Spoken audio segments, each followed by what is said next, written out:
നിങ്ങളുടെ favourite shows ഇനി ഒരിക്കലും മിസ്സാവില്ല. ഇപ്പോൾ C5-ലൂടെ കാണും നിങ്ങളുടെ ഫേവറേറ്റ് ഷോസ് തികച്ചും സൗജന്യമായി.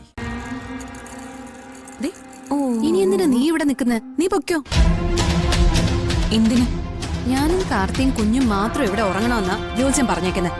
നിക്ക് നിന്നോട് ഈ മുറിയിൽ ഉറങ്ങിക്കൊള്ളാൻ ജോത്സ്യന്റെ നിർദ്ദേശപ്രകാരം മുത്തശ്ശി പറഞ്ഞിട്ടുണ്ട്. അത് നീ ചെയ്തു. പക്ഷേ മീനാക്ഷി ഈ മുറിയിൽ നിന്ന് പോവില്ല. ഇവളെന്റെ ഭാര്യ.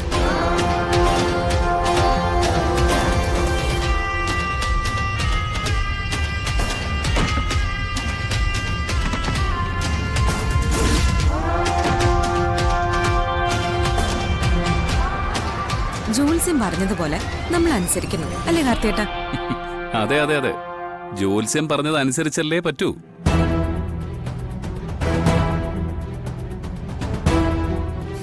അപ്പൊ നിനക്ക് പേടിയുണ്ടല്ലേ? എന്തിനാടി ഞാൻ പേടിക്കുന്നത്? നിന്നെ എറിഞ്ഞു കളഞ്ഞ് കാർത്തി എന്നെ സ്വീകരിക്കുമെന്നുള്ള പേടി. നിന്റെ വൈശാഖിനെ പോലെ കാണുന്ന പെമ്പിള്ളാരുടെ എല്ലാം പുറകെ പോകുന്നവനല്ല എന്റെ കാർത്തിയേട്ടൻ. എനിക്ക് എന്റെ ഭർത്താവിനെ നല്ല വിശ്വാസമാണ്. പിന്നെ ഞാൻ ഈ മുറിയിൽ വന്ന് കിടക്കുന്നത് എന്തിനാണെന്ന് വെച്ചാ, കുറെ നാളായി എനിക്ക് ഇവിടെ കിടന്നാലേ ഉറക്കം വരും.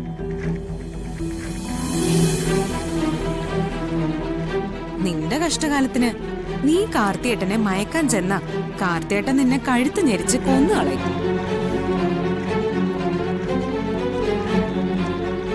എന്റെ ഭർത്താവിനെ സെൻട്രൽ ജയിലിലേക്ക് അയക്കാൻ എനിക്ക് ഒട്ടും താല്പര്യമില്ല.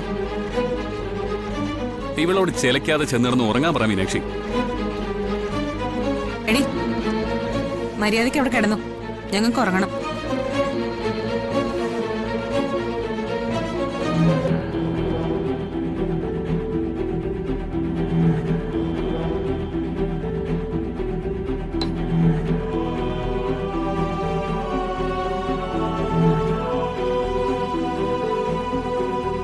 വെച്ചിട്ടുണ്ട്. എന്താ കാർത്തിയേട്ടാ ഇത്? എന്താ കാർത്തിയേട്ടാ ഇത്? ഒരു അലവിലാതി ആ കർട്ടന്റെ അപ്പുറത്ത് കിടപ്പുണ്ട്. ആ ചിന്ത വേണം കേട്ടോ. മീനാക്ഷി, ഇങ്ങ് വന്നേ മീനാക്ഷി. കാർത്തിയേട്ടാ, എന്തായി കാണിക്കുന്നേ? എന്തൊരു ശല്യമായത്! മനുഷ്യനെ ഉറങ്ങാനും സമ്മതിക്കില്ല. നാശം.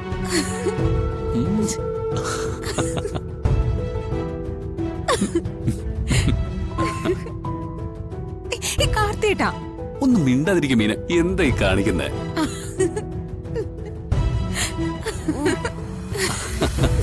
മതി വീട് കാർത്തിയേട്ടാ. എന്റെ കുട്ടിമാളും അല്ലേ? അയ്യേ കാർത്തിയേട്ടാ, ഒന്ന് അടങ്ങി കിടക്ക്. ഒന്ന് അടങ്ങി കിടക്കന്റെ കുട്ടിമാളും. ആ മീനാക്ഷി, എന്റെ കാർത്തിയേട്ടാ, നിങ്ങളെ കൊണ്ട് തോറ്റല്ലോ. എന്തായി കാണിക്കുന്നേ?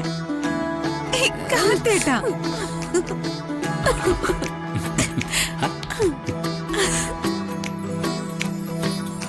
ഡൗൺലോഡ് ചെയ്യൂ C5 ആപ്പ്. കാണൂ എല്ലാ എപ്പിസോഡുകളും സൗജന്യമായി.